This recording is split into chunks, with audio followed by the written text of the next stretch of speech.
What's up, guys? No, you're good. Day 97. This is Martine. What's up, everybody? I'm Martine, the current world's strongest man. Yeah, and he's sitting in a baby chair. Yeah, that's all they got. Okay, so I asked him, I was like, all right, today, what could we talk about? And you said... I don't know much about nothing, but I do know strongman, and I know that the approach I've taken to strongman can be applied to just about anything in life. And the big thing that's gotten me to the success I have now has been over the last 20 years, a consistent effort towards my goal, baby steps every day, always, every single week, making sure I'm a little bit better than the previous week. I've also been very good about writing it all down, so that way I can always go back and check and actually see if I'm improving. I love it. So you're like tracking it. Yes, tracking and making sure whatever it takes just to be a little bit better consistently. Not big jumps, just little jumps consistently. I love you so much because he's such a big guy, but that's exactly what it is. It's like, it's just the little tiny steps. So if we're thinking today, it's like, even one thing that I can do, it doesn't matter. Even if it's a millimeter of a millimeter of a millimeter of a shift or you're moving forward, that's a freaking miracle, that's a win. And that was so awesome. Thanks for doing that. Baby steps, high five. Follow him on the socials, guy. What's your Instagram? Martins Licis, that's MartinsLicis. And I challenge you, yeah, subscribe to his channel too. I challenge you, go do at least one push-up right now, or one sit-up, or one something. It doesn't even matter. And then 1.5 next time. Yeah. I love it. Thanks, Martine. Hey, what's up, guys? So I think I'm actually going to turn this into a bonus day, and this is Romark's dad. Romark is the groom from the wedding with my best friend Michelle, and he wanted to talk about adoption, and raising family, raising kids. My name is Bill, and I married Romark's mom. When Romark was 5, he came from the Philippines to the U.S. I adopted him. It was felt special to me because my brother was adopted. I have a brother who's 2.5 years older than I am, who was adopted from a family that didn't want him. It was awesome raising Romark, and we had his sister Angelica shortly after we got married. And it was quite challenging, as raising children always is, but so rewarding. That's Romark. This weekend is the most rewarding part of the whole thing. Watching Romark marry Michelle and being with his best friend was amazing, and being with all these great people. So if somebody wants to adopt a child, thinking about it, or somebody has a child that's adopted, like what advice would you give, like some tips? Oh, I would definitely say be prepared for red tape and changes to happen, but just go with the flow. Be open, listen, and be willing to understand their culture and where they came from. I understood the culture that my dad raised me in, and learned a lot from Romark. I didn't fully understand his culture until I got older. And I think you have to be open to what their culture is, what hurts are in their life from prior relationships. Maybe being unwanted by a parent or both parents can be a very stinging thing for a child. Yeah. I love that. That's so awesome. Give me a high five. You guys are awesome. I appreciate you doing this. Everybody should adopt, though. There's lots of children that need love. Yeah. I kind of used to adopt moms because I didn't talk to my mom for so long. But even, I don't know, it's just weird. Like, all of my really close friends, I would always just start adopting their moms.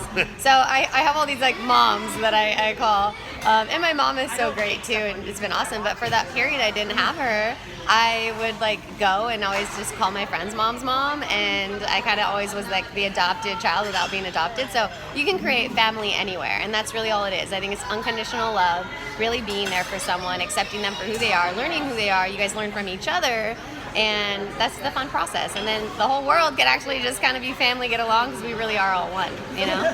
We are all one people, and Romark has expanded my sense of adventure. I never would have traveled out of the U.S.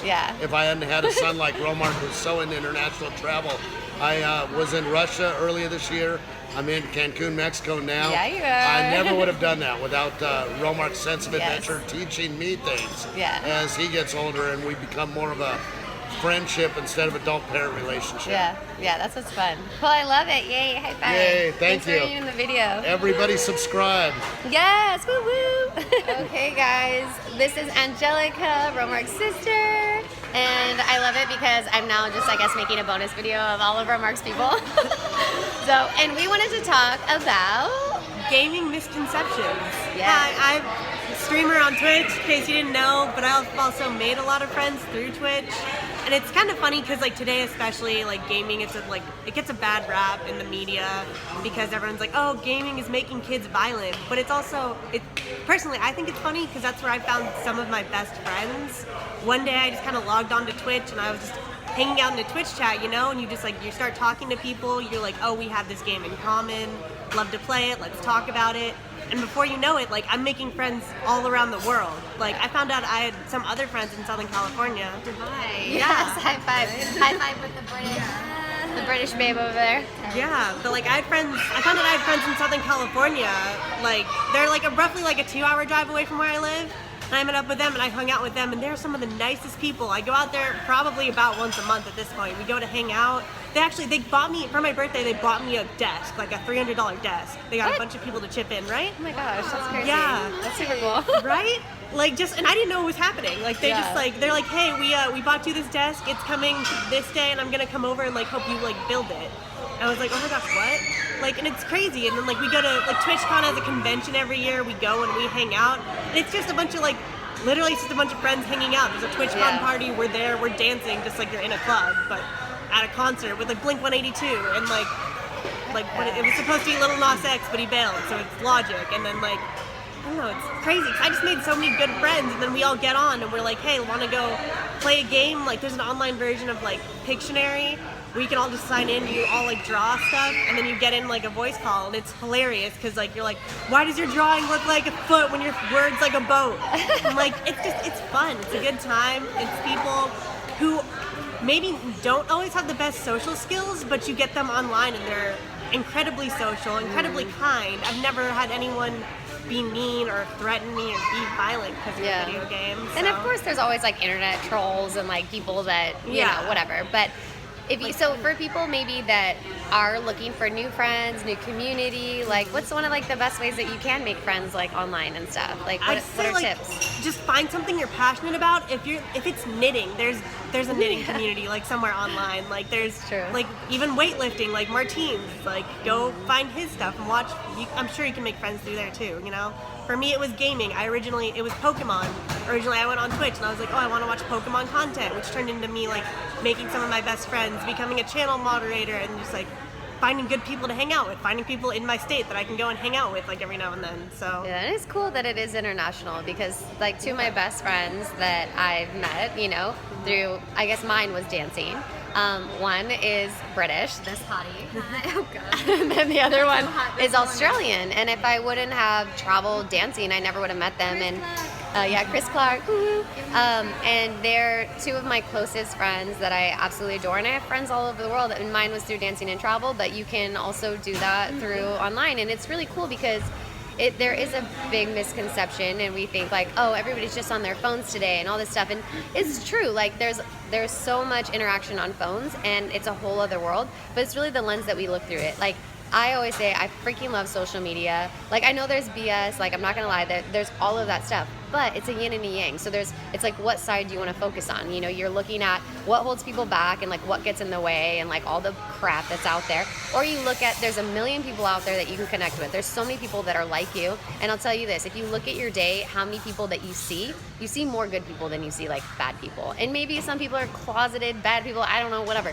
But at the end of the day, when I'm out in the world, I'm interacting with more good people than there are bad, and that gives me hope. So it's just like, look at your normal day, who's around you, and it's also who do you get to be for the world. And if you see people that, you know, are out there doing things online and like really wanting to make a difference, or just like have fun or whatever, like share the love and, you know, treat people as you would even in person through online. And I think that the gaming community, one, if you don't know, gamers make like the most money online than anybody. So if you like gaming, you can make it a career, have fun with it. Yeah, highest paid on YouTube. Twitch is amazing, and it's like being able to be like close with your fans, and fans literally support you financially, like all these things. It's pretty cool.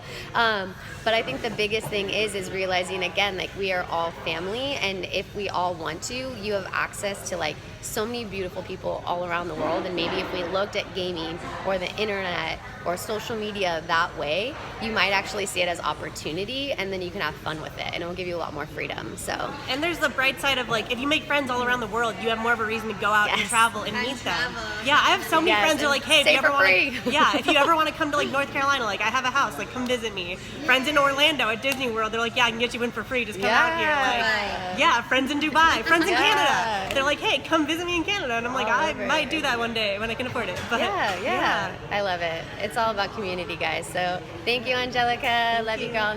Like, comment, and subscribe. Yeah. Thanks, guys. Bye.